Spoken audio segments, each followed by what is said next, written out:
வாழ்க வளமுடன்.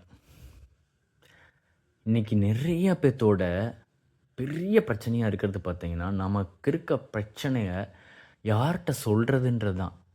அப்படி சொல்றது மி அ சொல்றத கேட்டு நமக்கு அதுக்கான சொல்யூஷன் தராங்களோ இல்லையோ, ஒரு ஆறுதலா சில வார்த்தைகள் சொல்றதுக்கான ஆள் இருக்காங்கன்னா, யாருக்குமே கிடையாதுன்றது தான் உண்ம. நம்மளோட அவ்வளோ பிரச்சனை இருக்கும். நம்மளோட பார்ட்னர் பார்ட்னர்ட்ட சொல்லலாமா? இல்ல பேரண்ட்ட சொல்லலாமா? அண்ட் தென் பார்த்தீங்கன்னா, நம்மளோட அ கொலீக்ஸ சொல்லலாமா? இல்லாட்டி நம்மளோட ஸ் சிஸ்டர்ஸ் அண்ட் பிரதர்ஸ்ட்ட சொல்லலாமா? அப்படி இல்ல நம்மளோட ஃப்ரெண்ட்ஸ்ட்ட சொல்லலாமான்றதுல மிக குழப்பத்தில இருக்காங்க. சொல்ல முடியாது சில விஷயத்துலலாம். நம்ம ஈஸியா சொல்லிடலாம். "இதுல என்ன இருக்கு? பார்த்துக்கலாம்" அப்படின்னு சொல்லிட்டு போயிருவாங்க. ஆனா சொன்னதுக்கப்புறம் பேக் சைடு இருந்து அவங்க இன்னொருத்தவங்கட்ட போர்ட்ரேட் பண்ணுவாங்க. "இப்படியா? அவன் அப்படி பண்ணிட்டான். இல்ல அவ அப்படி பண்ணிட்டா. அதனால தான் இப்ப பிரச்சனையா நிக்கிறாய்ங்க." கொஞ்ச அது வந்து நம்மகிட்ட பேசம்போது பார்த்தீங்கன்னா, அவ்ளோ ஒரு ரியலிஸ்டிக்கா ஆறுதலா பேசிடுவாங்க. ஆஃப்டர் பேக் சைடு போயிட்டா, அது வேற மாரி போர்ட்ரேட் ஆகும். அத நம்மனால வந்து இமேஜினே பண்ண முடியாது. ஒரு சின்ன மிஸ்டேக்ஸ் பண்ணியிருப்போம். ஆனா, அத வந்து பெருசா ஏதோ அடுத்து அடுத்து பல தலைமுறைக்கு வந்து நீ அப்படித்தான்ற மாரிலாம் கன்வே பண்ணி கொண்டு போவாங்க. ஸோ அது வேண்டாம். எனக்கு பொறுத்தவரையும் வேண்டான்னு தான் நான் சொல்லுவேன். எதுக்கு? அந்த மாதிரி அ பிரச்சனைகள வந்து தெளிவுபடுத்தணும். ஒரு சமயத்துல கொட்டி தீர்க்கணும் அப்படின்றவங்களுக்காக தான் நாங்க இருக்கோம். அப்படி ஒரு பிரச்சனைல இருக்கீங்க. இதுக்கான சொல்யூஷன் வந்து ஒரே ஒரு சொல்யூஷன் வந்து நான் வந்து ஷேர் பண்ணிறணும். எனக்கு மண்டை வெடிச்சிரும் அப்படின்ற சூழல்ல இருக்க நெறைய பேர் இருக்காங்கங்க. நெறைய பேர் மனக்குழப்பம், ஃபேமிலில பிரச்சனை, ஆ சொல்ல முடியாத எல்லா பேத்துக்கும் ஒரே மாதிரி பிரச்சனைகள் இருக்காது. ஒரே மாதிரி சொல்யூஷன் அமையாது.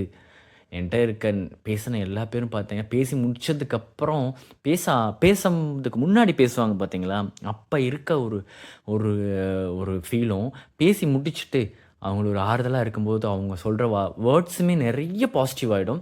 அதுக்கு முன்னாடி வந்து இல்ல, நடக்கல, பண்ணல அப்படின்னு பேசிட்டு இருப்பான். அதுக்கப்புறம் வந்து பார்த்தீங்கன்னா, அந்த வேர்ட்ஸ்ல நெறைய சேஞ்சஸ் தெரியும். ஸோ அதுதான் வேணும் நமக்கு லைஃப்ல. எவ்வளோ காசு சம்பாரிச்சாலும், எவ்வளோ தான் நம்மள சுத்தி சொந்தங்கள் இருந்தாலும், அவங்கள நம்ம கேர் பண்ணிக்கிட்டாலும், நமக்குன்னு ஒரு ஆறுதல் வேணும். அதுக்கு நாங்க இருக்கோன்றதுல வந்து நான் ரொம்ப ஹேப்பியா இருப்பேன் எப்பயுமே. எவ்வளவோ எனக்கு எனக்கு ஒரு பெரிய ஸ்ட்ரெஸ் பஸ்டர் பார்த்தீங்கன்னா, இந்த மாதிரி ஒருத்தவங்க இது பண்ணிட்டாங்க, பேசுறாங்க, அவங்கள ஒரு பிரச்சனையிலேருந்து சால்வ் ஆயிட்டாங்கன்ற ஒரு ஃபீல் எனக்கு குடுக்குறாங்க பார்த்தீங்களா? Hands up. அது அது எனக்கு இருக்க ஒரு ஆறுதல்ன்னு தான் சொல்லலாம் நானு. அது நான் ரொம்ப ஹேப்பியா எடுத்துப்பேன். அதே மாதிரி குழப்பத்தில இருக்கவங்க தயவு செய்து கண்ண மூடிட்டு கால் பண்ணுங்க.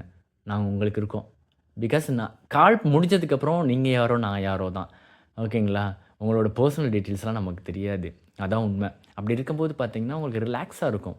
மைண்ட் வைஸ் ரொம்ப ரிலாக்ஸா இருக்கும். அதுக்கு நான் 200% 500% நான் வந்து உங்களுக்கு அஷ்யூரன்ஸ் குடுக்குறேன். It's okay. வாழ்க வளமுடன். நிம்மதியா வாழ்றது தான் பெரும் வாழ்வு. அந்த நிம்மதின்றது பார்த்தீங்கன்னா, ஒவ்வொருத்தவங்களுக்கும் ஒவ்வொரு மாதிரி கிடைக்கும். So okay. தவறுன்றது பார்த்தீங்கன்னா, எல்லா பேரும் பண்றது தான். லைஃப்ல எவனுமே தவறு பண்ணாம யாருமே கிடையாது. யாருமே கிடையாது. ஸோ அத அத நம்ம வந்து எரேஸ் பண்ணிட்டு,